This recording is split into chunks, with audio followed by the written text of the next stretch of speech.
Olá pessoal, mais uma vez é um prazer estar aqui e eu queria trazer uma mensagem para vocês hoje de esperança. E eu sei que muitas vezes quando a gente ouve essa palavra, esperança, a gente não fica muito otimista não, né? A gente não costuma pensar coisas muito boas sobre isso não, porque se a gente liga a televisão, a gente não tem muita esperança naquilo que a gente vê, né? Principalmente se a gente vai ver as notícias. É sequestro, é queimada, é roubo, é assassinato, coisas terríveis, né? Cada vez mais, infelizmente. E às vezes a gente vai se deixando contaminar, vamos dizer assim, né? Por esse tipo de coisa. E a gente acaba esquecendo que a gente tem um lugar para onde voltar. Você tem para onde voltar. Eu sei que pode estar parecendo sem sentido isso, mas já já você vai entender o que eu quis dizer.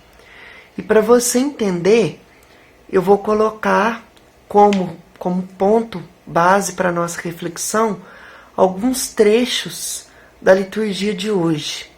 Primeiramente, um trechinho da primeira leitura de hoje, tirada do profeta Isaías, que diz: o jugo que oprimia o povo, tu os abateste como na jornada de Madiã. Então, ou seja, o jugo, o fardo, o peso que nos oprime, se nós acreditarmos de verdade, com o coração sincero, com o coração honesto, com o desejo sincero de estar com Ele, Ele vai nos aliviar desse fardo, desse jugo, desse peso.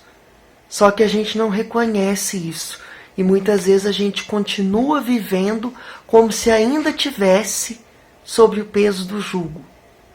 Mesmo que a gente não esteja mais sob esse peso. Mas a gente custa entender isso. E custa a passar a viver, a mudar a nossa vida e a passar a viver como alguém que já foi libertado desse peso. E mais adiante, ao final dessa mesma leitura,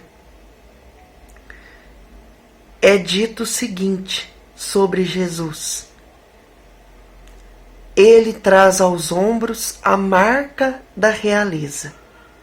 O nome que lhe foi dado é Conselheiro Admirável, Deus Forte, Pai dos Tempos Futuros, Príncipe da Paz. E se tem uma coisa que a gente precisa é paz, né? Quanta gente cometendo suicídio, principalmente jovens, perdendo a razão da vida, perdendo o sentido da própria vida. A depressão, a síndrome do pânico, a ansiedade são doenças que nunca estiveram tão acentuadas como estão agora no nosso tempo.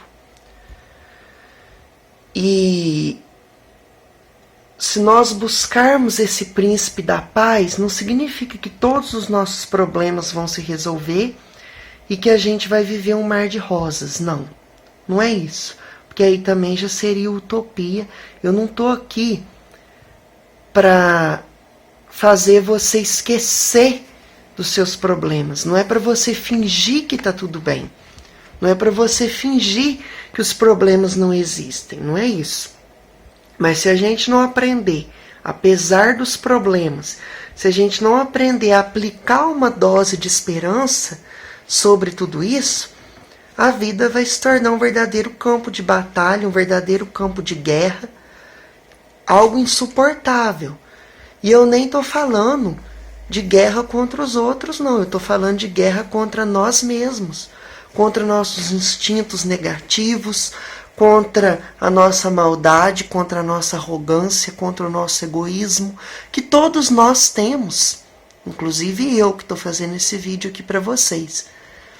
Mas se a gente não aprende a lançar uma dose de esperança sobre essas coisas, a vida fica simplesmente insuportável. E qual é essa esperança? O príncipe da paz, né? Esse príncipe da paz que fala aqui. E então não estou dizendo para você fingir que está tudo bem e esquecer os seus problemas. Eu estou apenas propondo que você lance uma dose de esperança sobre tudo isso. E mais adiante ainda a leitura diz: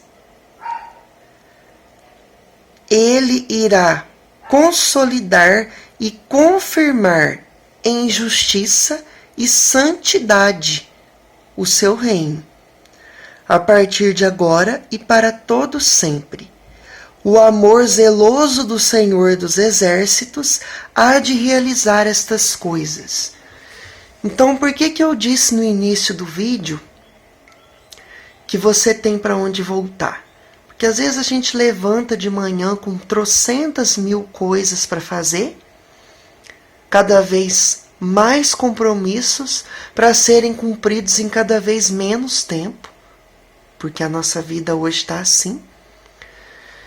E a gente vai fazendo tanta coisa que chega no final do dia, a gente parece que fica sem sentido, meio sem saber para onde voltar, porque é tanto cansaço, é tanto peso, tanto físico quanto psicológico e emocional, de todas aquelas atividades que nós realizamos durante o dia. Às vezes a gente teve que carregar tanto peso de todas as formas possíveis, que a gente só encontra força para cair exausto numa cama e acordar no dia seguinte para recomeçar tudo exatamente do mesmo jeito do dia anterior.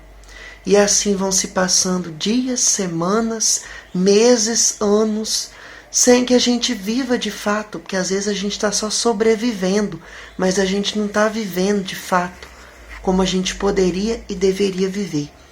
Então eu estou aqui para dizer que você tem para onde voltar. Depois de um dia cansativo, exaustivo, volte para Deus. Volte para o amor de Deus. Você tem aonde voltar. Você tem aonde buscar. Você tem um refúgio.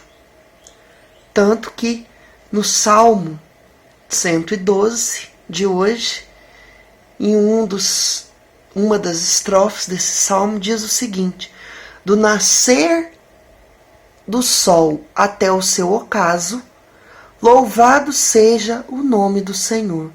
O Senhor está acima das nações, sua glória vai além dos altos céus. Então, o Senhor está acima das nações. O que significa isso? As nações são corruptas? Sim.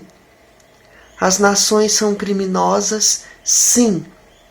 As nações te oprimem, te maltratam, cometem injustiça contra você? Sim. Mas o Deus que te criou é maior até que os altos céus.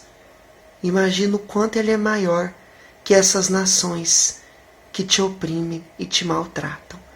Então que fique essa esperança para você de que as coisas são difíceis, sim.